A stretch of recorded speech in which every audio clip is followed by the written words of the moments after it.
విధంగా సెలవిచ్చుచున్నది ప్రియులారా, పాపం చేయు ప్రతి వాడును ఆజ్ఞను అతిక్రమించును, పాపములను తీసివేయుటకై యేసుక్రీస్తు ప్రత్యక్షం. 4:5 వచనం. ప్రభువైన యేసు రక్తము ప్రతి పాపం నుండి మనలను పవిత్రులుగా చేయను. 1 యోహాను 1:7.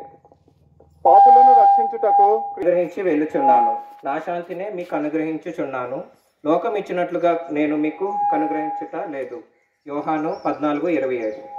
మన అతిక్రమ క్రియలను బట్టి అతడు గాయపరచబడెను, మన దోషములను బట్టి నలుగుగొట్టబడెను, మన సమాధానార్థమైన శిక్ష అతని మీద పడెను, అతడు పొందిన దెబ్బల చేత మనకు స్వస్థత కలుగుచున్నది.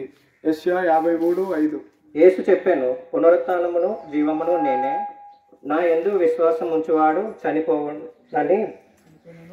చనిపోయినను బ్రతుకును, బ్రతికి నా యందు విశ్వాసం ఉంచు ప్రతివాడును ఎన్నటికీ చనిపోడు. యోహాను 11:25-26.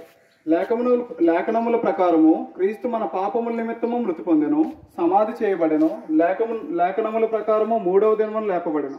1 కొరింథీ 15:3-4. మరణమును చూడక బ్రతుకు నరుడెవడు, పాతాళం యొక్క వశము కాకుండా తన్ను తాను తప్పించుకొనగలవాడు ఎవడు.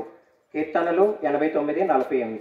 మరి ఎవని వలననో రక్షణ కలుగదు, ఈ నామమునే మనకు రక్షణ పొందవలను కానీ ఆకాశం క్రింద మనుషులలో ఇయ్యబడిన మరి ఏ నామమున రక్షణ పొందలేము అనెను. అపోస్తుల కార్యములు 4:12.